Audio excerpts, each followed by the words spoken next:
وَنُنَزِّلُ مِنَ الْقُرْآنِ مَا هُوَ شِفَاءٌ وَرَحْمَةٌ لِلْمُؤْمِنِينَ.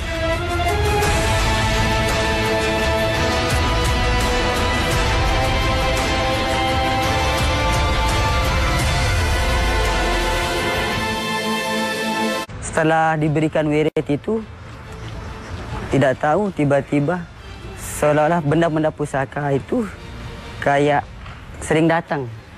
Benda-benda bermunculan, tidak pernah dicari, tidak pernah diminta, tapi seolah-olah datang sendiri. Ini tangannya bergetar-getar, nggak bisa ditahan? Kalau ditahan sakit. Oh gitu, iya. Ini kira-kira kenapa Ustaz? Apakah bereaksi karena takut mungkin jinnya? Gangguan yang ada di tubuhnya saudara kita Abdul Qadir ini adalah dampak dari ritual-ritual, wirid-wirid yang pernah dilakukan. Sehingga khodam-khodam yang dulu sering dipakai itu nggak rela dia menikah. Nah gitu. Baik, kalau gitu Ustaz, apakah kita bisa langsung lanjut ke terapi ruqyah? Baik kalau gitu, mari Mas. A'udzu billahi samii'il 'aliim minasy syaithaanir rajiim. Bismillahirrahmanirrahim. Setelah mendapatkan informasi yang cukup, Ustadz Zunaidi bersama Ustadz Komar langsung melakukan terapi pengobatan Nabi. Ar-Rahmanir-Rahim. Malik yaumiddin. Iyyaka na'budu wa iyyaka nasta'in. Ihdinas siratal mustaqim. Siratal ladzina an'amta 'alaihim ghairil maghdubi 'alaihim waladdallin. Amin. Bismillahirrahmanirrahim. Wattaba'u ma tatlu syayatin 'ala mulki Sulaiman. Tak butuh waktu yang lama, raga Abdul Qadir kini telah dikuasai jin. Tubuhnya bergerak tak wajar, tanpa bisa ia kendalikan. Yu'allimunan nas sihra wa ma unzila 'alal malakain bi Babil Harut wa Marut wa ma yu'allimani min ahadin hatta yaqula innama nahnu fitnatun fala takfur. فَيَتَعَلَّمُونَ مِنْهُمَا مَا يُفَرِّقُونَ بِهِ بَيْنَ الْمَرْءِ وَزَوْجِهِ وَمَا هُمْ بِالضَّارِّينَ بِهِ مِنْ أَحَدٍ إِلَّا بِإِذْنِ اللَّهِ وَيَتَعَلَّمُونَ مَا يَضُرُّهُمْ وَلَا يَنفَعُهُمْ وَلَقَدْ عَلِمُوا لَمَنِ اشْتَرَاهُ مَا لَهُ فِي الْآخِرَةِ مِنْ خَلَاقٍ وَلَبِئْسَ مَا شَرَوْا بِهِ أَنفُسَهُمْ لَوْ كَانُوا يَعْلَمُونَ. Ya, keluar semua lihat mulut. Sepertinya jin-jin yang ada di dalam tubuh saudara Abdul Qadir ini sulit sekali untuk keluar. Apakah ini ada hubungannya dengan benda-benda yang tadi belum dihancurkan, yang tadi beliau bilang masih disimpan di rumahnya? Oh ya, jelas. Jadi benda-benda itu punya keterkaitan yang sangat erat dengan gangguan. Sekarang kita coba ke rumahnya untuk menghancurkan benda-benda pusaka, jimat-jimat yang dimiliki Abdul Qadir, sekaligus kita ruqyah rumahnya. Kami telah tiba pada sebuah bangunan yang sudah lama tidak ditempati. Disinilah Ustadz Zunaidi akan melakukan penelusuran terhadap benda-benda yang tidak berguna, yang hanya membawa manusia jatuh kepada kesyirikan. Ini dia ini, ada dia ini. Nah, dicek aja sudah nanti semua. Begitu kami masuk ke rumah ini, hawa tak sedap langsung menyergap kami. Sedangkan raga Abdul Qadir terus bereaksi. Ingat di atas. Tapi saya tidak tahu berbentuk apa itu ada. Saya pun terkejut. Hasil penelusuran Ustadz Zunaidi sementara ini, ternyata Ustadz tidak hanya mendapatkan 1 atau 2 jimat saja, tapi lebih dari itu. Subhanallah. Ini penjaga rumah, Allah yang menjaga rumah. Tapi Kembali perantara. Dulu satu. Ya. Nanti dicari ini. Banyak sekali. Sekarang kita sedang menelusuri bagian belakang rumah saudara Abdul Qadir. Kita bisa melihat bahwa banyak sekali ternyata benda-benda yang bentuknya itu ada berbagai macam seperti batu cincin, kayu, minyak, sabuk, dan juga keris.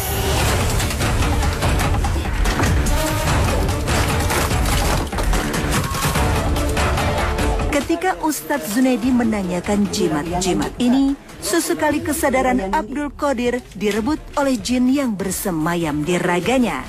Turun.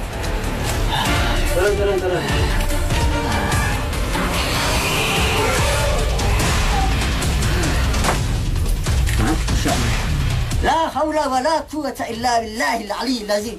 Dinarak langan mungkin dek serot batun telur, serot time. Ingat no. Ingat. Ya Ustadz, dengan banyaknya benda-benda yang disimpan oleh saudara Abdul Qadir ini, apakah akan sulit untuk membersihkan gangguan-gangguan yang ada? Kadang banyak orang yang berpersepsi ini kan hanya benda yang dijadikan sebagai wasilah. Ya, sebenarnya wasilah kita ketika meminta pertolongan kepada Allah itu, meminta pelindungan kepada Allah Subhanahu wa taala, itu adalah dengan beribadah kepada Allah Subhanahu wa taala sesuai dengan tuntunan Rasulullah. Fasta'inu bis-sabri wassalah. Kalau kamu minta tolong kepada Allah, gunakan sabar dan sholat. Sementara benda-benda seperti ini dia nggak bisa menolong dirinya sendiri, kita ludahin nggak bisa lari, dan tidak ada manfaat apapun. Jadi ini kita harus musnahkan, baru kemudian nanti kita selesaikan proses ruqyah. Untuk menghilangkan pengaruh gaib pada diri Abdul Qadir, Ustadz segera membakar benda yang menyesatkan ini. Rasulullah telah mengingatkan umat muslim dalam sabdanya, sesungguhnya jampi-jampi, jimat, tiwalah itu termasuk perbuatan syirik. Hadis riwayat Ahmad 1381. Itu udah usah dibakar. Saya yang jadi panas. Panas. Begitu jimat-jimat mulai terbakar, jin yang berada dalam raga Abdul Qadir turut merasakan kepanasan. Kita bisa melihat bahwa ketika Ustadz Zunaidi membakar benda-benda yang tadi sudah diakui sebagai benda-benda simpanan yang merupakan bentuk kesyirikan dari saudara Abdul Qadir, beliau sekarang mengalami reaksi yang luar biasa seperti menunjukkan kesakitan yang amat sangat. A'udzubillahi minasyaitonirrajim. Bismillahirrahmanirrahim. Ya ma'syarul jinni wal insi. Api, tolong. Ini Allah. Min aqtaris samawati wal ardi tanfudu. La tanfudu illa bisultan.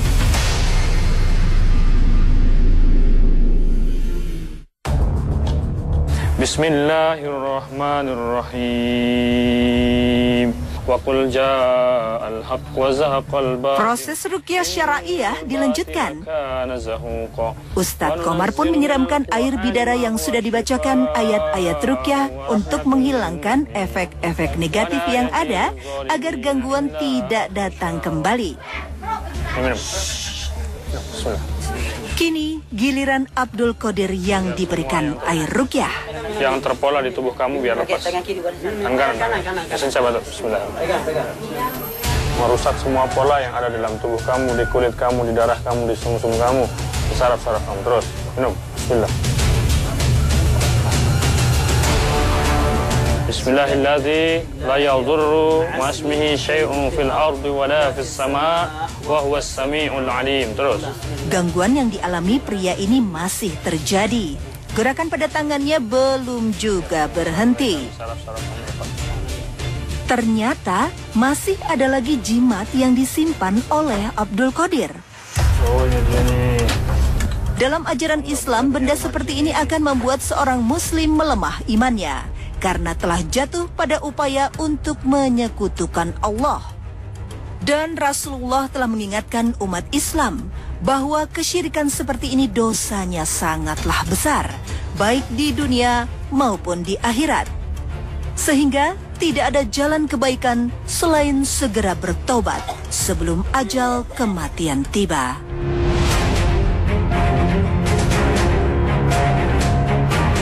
Alhamdulillah, melalui proses yang cukup panjang, kita menyelesaikan proses terapi untuk saudara kita, Abdul Qadir. Jadi, ketika kita melakukan satu proses ruqyah syar'iyah, sementara di rumah kita masih tersimpan benda-benda, jimat-jimat, wafak-wafak, dan sejenisnya, ibarat kita mengepel lantai yang atapnya bocor di musim hujan. Ya, meskipun kita pel berkali-kali, nggak akan pernah kering karena bocor. Ya, jadi begitu juga proses ruqyah, tidak akan pernah bisa keluar gangguan jin itu. Kalaupun dia keluar akan datang lagi, kalau jimat-jimatnya nggak dibuang dan tidak dimusnahkan. Allah Subhanahu wa Ta'ala dalam surat Al-A'raf menyampaikan, A'udzubillahi minasyaitonirrajim, walladzina tad'una min dunih, orang-orang yang meminta perlindungan kepada selain Allah, orang-orang yang meminta pertolongan kepada selain Allah, la yastati'una nasrakum, dia tidak akan bisa menolong kalian, wala anfusahum yansurun, bahkan menolong diri mereka saja dia tidak akan bisa. Jadi tidak ada benda-benda yang disimpan dengan alasan ini bisa menjaga rumah, ini bisa melariskan dagangan, ini bisa membuka aura, ini bisa meninggikan wibawa. Itu adalah benda-benda kesyirikan yang harus kita musnahkan. Ketika benda-benda itu dimusnahkan, ya, lambat laun gangguan jin di dalam tubuh saudara kita ini lepas. Dan sampai akhir sesi terapi ruqyah, alhamdulillah dengan izin Allah Ta'ala, gangguan-gangguan itu lepas. Pemirsa ruqyah, tipu daya jin terkadang tidak disadari oleh manusia, hingga pada saat kemudian gangguan gaib mulai muncul dan membuat ketidaknyamanan baik secara kejiwaan maupun penyakit medis. Untuk menjauhi diri dari ulah jin, seorang muslim membutuhkan benteng iman yang telah disediakan oleh Allah, yakni Al-Quran Nur Karim. Ruqyah Syara'iyah salah satu medianya. Inilah yang dilakukan oleh masyarakat Lombok, Nusa Tenggara Barat di Masjid Raya Mujahidin Selong Lombok Timur bersama Ustadz Muhammad Zunaidi dan tim Ruqyah Trans 7. Ketika kalam ilahi dibacakan, beberapa peserta sudah mengeluarkan reaksi. Salah satu di antaranya Rohiyatun Zakiyah. Keinginan wanita yang akrab dipanggil Atun ini untuk pulih dari gangguan jin membuat tim Ruqyah Trans 7 bersama Ustadz Zunaidi ingin membantunya. Mbak Atun, bisa diceritakan keluhan yang dirasakan seperti apa? Mual, pusing, sakit tenggorokan, pokoknya banyak panas di tubuh. Itu keluhan-keluhan secara fisik. Iya. Kalau keluhan-keluhan lain yang dirasakan mungkin Badan gemeteran, terus kayak pengen nangis. Itu terjadi sejak kapan? Sejak ke Jawa dulu 2011. Sebelum dulu Mbak Atun ke Jawa, apakah diberi pengamanan atau dimandikan dan sebagainya supaya nggak ada yang ganggu nih seperti itu? Nggak pernah. Ya, ada ya? Nggak pernah. Tapi kalau keluarga di rumah ada yang pakai pengamanan buat rumah dan sejenisnya seperti itu? Iya, mungkin Bapak. Gitu ya. Itulah pintu masuk setan yang paling paling besar ya. Karena disebutkan di dalam Al-Quran bahwa kekuatan setan itu memang ketika ada unsur-unsur kesyirikan yang dilakukan oleh seseorang. Kata Allah berkaitan dengan gangguan syaitan, innama sultanuhu, sesungguhnya kekuatan setan itu alal ladzina yatawallawnahu, bagi orang-orang yang menjadikan setan itu menjadi pelindung mereka. Ya, walladzina hum bihi musyrikun, dan bagi orang-orang yang melakukan perbuatan syirik. Sementara menggunakan jimat-jimat, melindungi rumah keluarga dengan benda-benda, itu kan merupakan satu bentuk kesyirikan. Sebelumnya apakah pernah melakukan pengobatan juga? Pernah. Selain ruqyah? Pernah. Pengobatan seperti Sering. apa? Ya kayak kalau di sini kan kayak dukun-dukun gitu. Dulu pernah di Lombok Barat. Di Lombok Barat pernah Dengan melakukan cara apa, Mbak? pengobatan. Sebenarnya sih sama caranya dengan baca Al-Quran juga. Dimandi kembang. Gitu. Mandi kembang. Baik, berarti kita langsung lanjutkan ke diagnosa lebih mendalam. Ya, boleh. Mari, Mbak.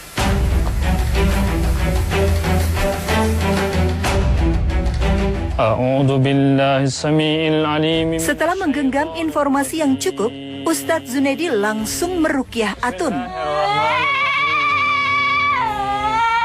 Ya ma'saral jinni wal insi istata'tum. Tak butuh waktu lama, wanita yang sehari-hari bekerja sebagai bidan ini langsung meneteskan air mata. tanfuduna illa bisultan. Wa bi ayyi ala.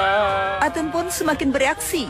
Begitu ayat-ayat ruqyah terus dibacakan. Aswadun min narin wa nuhasun fala tantasiran. Wa bi ayyi ala rabbikuma tukadziban. Ya Ustaz, sepertinya jin yang ada di dalam tubuh Mbak Atun ini sulit sekali untuk keluar. Apakah perlu ada pendekatan-pendekatan lain? Ya, jadi berdasarkan keterangan Mbak Atun kan ada beberapa benda-benda yang memang menjadi dipasang di rumah ini untuk penjagaan. Rasanya itu memang harus kita ambil dulu. Kita harus ambil dulu, kita musnahkan, baru insya Allah ini memudahkan prosesnya. Dan kita perlu menghadirkan orang tuanya untuk mengambil benda-benda itu. Untuk memudahkan proses penyembuhan, Ustadz Zunaidi meminta ayah Atun, Saparul Khair, untuk mengambil jimat-jimat yang memantik penyekutuan terhadap Allah yang Maha Esa. Penelusuran pun dimulai. Sambil lagi Pak yang lain. Nggak ada, udah habis. Sekarang Ustadz Zunaidi dan juga Bapak dari Mbak Atun ini sedang mengambil jimat-jimat yang ternyata dipasang di beberapa bagian rumah. Selama proses itu terjadi, ternyata Mbak Atun melakukan penolakan, perlawanan dengan cara memberontak dan juga berteriak-teriak, jangan diambil, begitu katanya. Bismillahirrahmanirrahim. Allahu la ilaha illa huwal hayyul qayyum. Pemusnahan jimat pun dilakukan. Tujuannya agar kekuatan buhul atau ikatan jin dapat terlepas dan tidak lagi berdekatan dengan raga Atun. Illa bi'idni ya'lamu ma baina aydihim wa ma khalfahum wa la yuhituna bi syai'in min ilmihi illa bima syaa. Wasi'a kursiyyuhu as-samawati wal ard wa la ya'uduhu hifdhuhuma wa huwal 'aliyyul 'azim.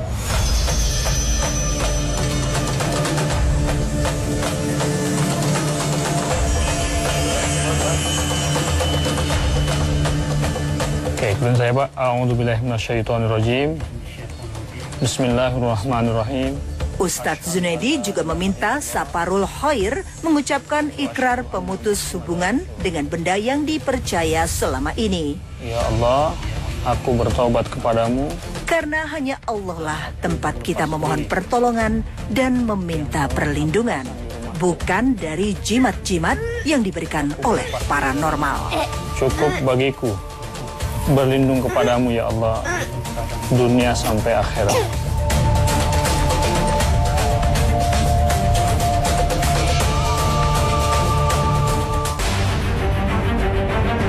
Seluruh proses ruqyah telah dilakukan. Kini wanita 26 tahun ini terlihat lebih baik. Nah Ustadz, ini kan insya Allah seluruh gangguan jin yang ada di dalam tubuh Mbak Atun ini sudah lepas semua. Nah sekarang apakah ada anjuran-anjuran lain yang mungkin bisa diaplikasikan oleh Mbak Atun dan keluarga untuk mencegah ataupun mengantisipasi jika gangguan itu datang kembali? Jadi ketika orang itu diterapi ruqyah syar'iyah, terus jinnya keluar, nggak ada jaminan bahwa jin itu nggak datang lagi. Bisa saja, mungkin saja dia akan datang kembali. Terus kalau hal itu terjadi bagaimana? Atau apa yang harus kita lakukan biar dia nggak datang lagi? Ya, yaitu manusia ibarat sebuah wadah. Kalau dia kosong, maka akan ditempati oleh yang lain. Kosong artinya kita lupa kepada Allah, lupa zikir kepada Allah. Dijaga zikirnya. Yang pertama zikir setelah sholat. Ya. Zikir selepas sholat itu nggak lama, kita subhanallah 33 kali, alhamdulillah 33 kali, Allahu akbar 33 kali, itu sebentar sekali. Tapi itu punya dampak yang luar biasa bagi keberkahan kita maupun bagi penjagaan Allah kepada kita. Yang kedua, zikir pagi sore, zikir sunnah yang dianjurkan dibaca pagi dan sore itu kita baca. Ya, itu juga bentuk pelindungan. Dia umpama baju besi bagi kita. Kalau syaitan itu melepaskan anak-anak panah mereka, karena kita menggunakan baju besi doa tadi itu, maka serangan-serangan itu nggak akan kena ke kita. Gitu, ya. Itulah penjagaan-penjagaan yang kalau kemudian terasa gangguan itu datang, kita baca kalimat-kalimat perlindungan. Seperti misalnya, a'udzubillahi minasyaitonirrajim. A'udzu bikalimatillahit tammati min syarri ma khalaq, atau baca Al-Falaq, An-Nas. Kalimat-kalimat perlindungan itu dibaca. Karena Allah menganjurkan seperti itu. Wa imma yanzaghunaka minas syaiton nazghun fasta'id billah. Kalau kamu ngerasa diganggu satu jenis gangguan setan, fasta'id billah, berlindunglah engkau kepada Allah.